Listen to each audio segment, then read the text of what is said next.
దీపావళికి ఇంట్లో ఎన్నో రకాల స్వీట్స్‌ని ప్రిపేర్ చేస్తూ ఉంటాం. అయితే అచ్చంగా స్వీట్ షాప్‌లో కొన్నట్లు ఇంట్లోనే ఈజీగా చాలా తక్కువ ఇంగ్రీడియెంట్స్‌తో వితౌట్ ఫైర్ సింపుల్‌గా ఎలా చేయాలో ఈరోజు ఈ వీడియోలో మీతో షేర్ చేసుకోబోతున్నాను. వీడియోకెళ్ళే ముందు కొత్తగా ఎవరైనా మీలో మన ఛానల్‌ని చూస్తున్నట్లయితే వెంటనే ఛానల్‌ని సబ్స్క్రైబ్ చేసుకోండి. పక్కన ఉన్న బెల్ ఐకాన్‌ని కూడా యాక్టివేట్ చేసుకోండి. చూడటానికి అచ్చంగా స్వీట్ షాప్‌లో కొన్నట్లు భలే అందంగా ఉన్నాయి కదా! చూడగానే తినాలి అన్నంత యమ్మీగా ఉన్నాయి. ఇక ఏమాత్రం లేట్ చేయకుండా వీడియోలోకి వెళ్ళిపోదాం. Hi! Hello friends! Welcome back to Tanvi సమ్మ వంటలు. నేను మీ లక్ష్మి.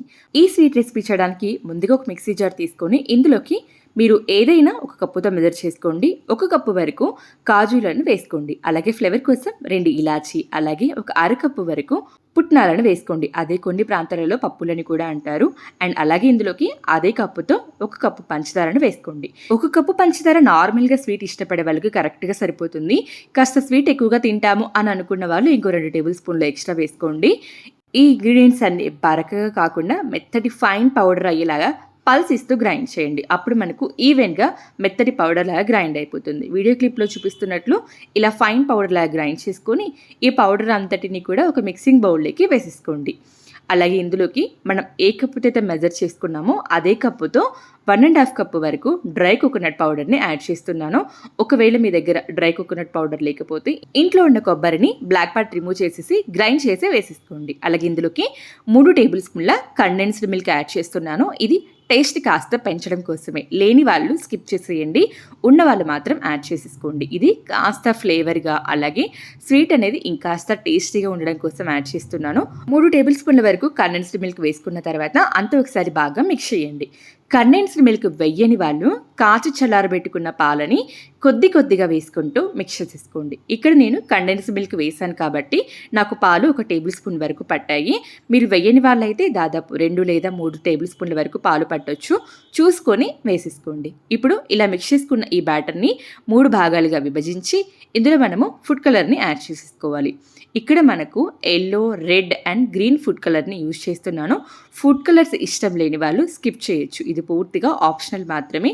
నేను ఇక్కడ యాపిల్ గ్రీన్, అలాగే రోజ్ రెడ్ అండ్ ఎల్లో లిక్విడ్ని వాడుతున్నాను. ఇక్కడ 3 బ్యాటర్స్లో కొద్దిగా వేసుకోవాలి. ఫుడ్ కలర్ని మరీ ఎక్కువగా వేయొద్దు, కాస్త లైట్గా ఉండేలా వేసుకుంటే సరిపోతుంది. వేసుకున్న ఫుడ్ కలర్ని ఆ బ్యాటర్కి పట్టేలాగా నీట్గా వీడియోలో చూపిస్తున్నట్లు మిక్స్ చేసుకోండి. ఇప్పుడు మనము స్వీట్ రెసిపీ ఎలా చేయాలో చూపిస్తాను. ముందుగా రెడ్ కలర్లో ప్రిపేర్ చేసుకున్న ఈ బ్యాటర్ని చిన్న గులాబ్ జామున్ లాగా చుట్టాలి. పైన ఇంకో 2 లేయర్స్ వస్తాయి కాబట్టి సైజ్ చూసుకొని చుట్టేసుకోండి. నేనైతే ఈ సైజులో చుట్టేసాను. ఇలా రౌండ్గా లడ్డూ లాగా చుట్టేసుకొని పక్కన పెట్టేసుకోవాలి. ఇప్పుడు ఈ లడ్డు పైన ఇంకో 2 లేయర్స్ని ప్రిపేర్ చేయాలి కాబట్టి దానికోసం చాపింగ్ బోర్డ్ తీసుకున్నాను. మీరు కావాలంటే చపాతీ పీట అలాగే అట్ల కాడని కూడా తీసేసుకోవచ్చు. చాపింగ్ బోర్డ్ పైన కొద్దిగా ఎల్లో బ్యాటర్ని తీసుకొని ఈ విధంగా పల్చటి లేయర్ లాగా ప్రిపేర్ చేసుకున్నాను. మరీ మందంగా చేయొద్దు, మనకు రెడ్ కలర్ అనేది బయటికి కనిపించాలి కాబట్టి ఎల్లోని అలాగే గ్రీన్ని కాస్త పల్చటి లేయర్ లాగానే ప్రిపేర్ చేసుకోవాలి. వీడియో క్లిప్లో చూపిస్తున్నట్లు రెడ్ మిడిల్లో పెట్టేసి ఎల్లోని ఈ విధంగా చుట్టేసుకోవాలి. మనకు ఒకవైపు కొద్దిగా రెడ్ కలర్ అనేది కనిపిస్తూ ఉండాలి. ఆ తర్వాత సేమ్ ఇందాక ఎల్లోది ఎలా చేసామో అలాగే గ్రీన్ కలర్ని కూడా ఒక లేయర్ లాగా ప్రిపేర్ చేసేసుకోవాలి. మరీ మందంగా ఉండకూడదు. కట్ చేసినప్పుడు మనకు రెడ్ది ఈక్వల్గా కనిపించాలి కాబట్టి ఇవి 2 కాస్త పల్చగా ఉండేలాగే చూసుకోండి. మనకు ఆల్రెడీ రెడ్ కలర్ని కొద్దిగా కనిపించేలాగా పెట్టాం కదా, అది పైకి పెట్టేసి మిడిల్లోది వీడియోలో క్లిప్లో చూపిస్తున్నట్లు ఇలా మళ్ళీ లడ్డూలాగా చుట్టేసేసుకోవాలి. మీరు కావాలంటే ఇలా డైరెక్ట్గా కూడా కట్ చేసేసుకోవచ్చు. కానీ స్వీట్ షాప్ లుక్ రావాలి అంటే పైన కొద్దిగా సిల్వర్ పేపర్ని అప్లై చేయాలి. ఇది ఉన్నవాళ్ళు అప్లై చేసుకోండి, లేని వాళ్ళు స్కిప్ చేసేసుకోండి. ఉన్నవాళ్ళు ఈ విధంగా ఈ స్వీట్కి ఒక పేపర్ మొత్తం సరిపోతుంది. సో నేను ఇదే విధంగా పేపర్ మొత్తాన్ని కూడా ఈ స్వీట్కి ఈ విధంగా అప్లై చేసేసాను. అండ్ ఇప్పుడు మనం డైరెక్ట్గా హ్యాండ్స్తో పట్టుకున్నట్లయితే ఈ సిల్వర్ పేపర్ మొత్తం కూడా మన చేతులకి టచ్ అయిపోయి స్వీట్ నుంచి సపరేట్ అయిపోతుంది. సో అందుకోసం నేను అదే పేపర్లో పెట్టేసి నీట్గా చాక్తో కట్ చేసేసాను. ఈ కట్ చేసే ప్రాసెస్లో మనకు స్వీట్ అనేది కాస్త షేప్ అవుట్ అవుతూ ఉంటుంది. సో కాస్త కేర్ఫుల్గా వీడియో క్లిప్లో చూపిస్తున్నట్లు 8 పీసెస్ లాగా కనిపించాలి. ఆ విధంగా కట్ చేసేసుకోండి. మీరు కావాలంటే 4 పీసెస్ లాగా కూడా కట్ చేసుకోవచ్చు. మనము యెల్లో అండ్ గ్రీన్ లేయర్‌ని కాస్త పల్చగా పెడితే మనకు రెడ్ లేయర్ అనేది ఈజీగా కనిపించేస్తుంది. మీరు యెల్లో అండ్ గ్రీన్ లేయర్‌ని కాస్త మందంగా పెట్టినట్లయితే రెడ్ లేయర్ అంత ఈజీగా కనిపించదు. ఈ స్వీట్ రెసిపీ చేసేటప్పుడు అది కాస్త గుర్తుంచుకుంటే సరిపోతుంది.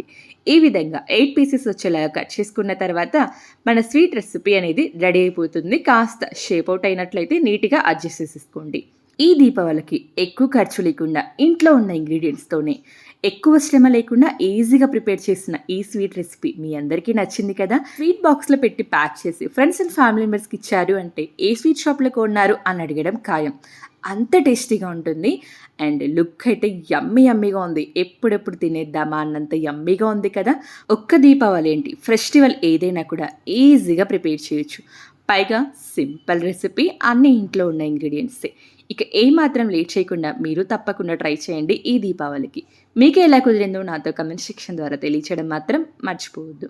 కలర్ఫుల్ స్వీట్ రెసిపీ మీకు నచ్చినట్లయితే ఫ్రెండ్స్ అండ్ ఫ్యామిలీ మెంబర్స్కి షేర్ చేయండి. ఈ దీపావళికి ఇంటికొచ్చిన గెస్ట్లకి, ఫ్రెండ్స్ అండ్ ఫ్యామిలీ మెంబర్స్కి ఈ స్వీట్ రెసిపీ చేసేయండి. బోలెడంత డబ్బులు మిగిలిచిన వాళ్ళు అవుతారు. ఇదే స్వీట్ రెసిపీని స్వీట్ షాప్లో కొన్నారనుకోండి, బోలెడంత డబ్బులు ఖర్చు అవుతుంది. మనీ సేవ్ చేయండి. మంచి వీడియోతో మళ్ళీ కలుద్దాం. అలాగే ఈ రెసిపీకి ఒక లైక్ చేసి షేర్ చేయడం మాత్రం మర్చిపోవద్దు. బై మరి.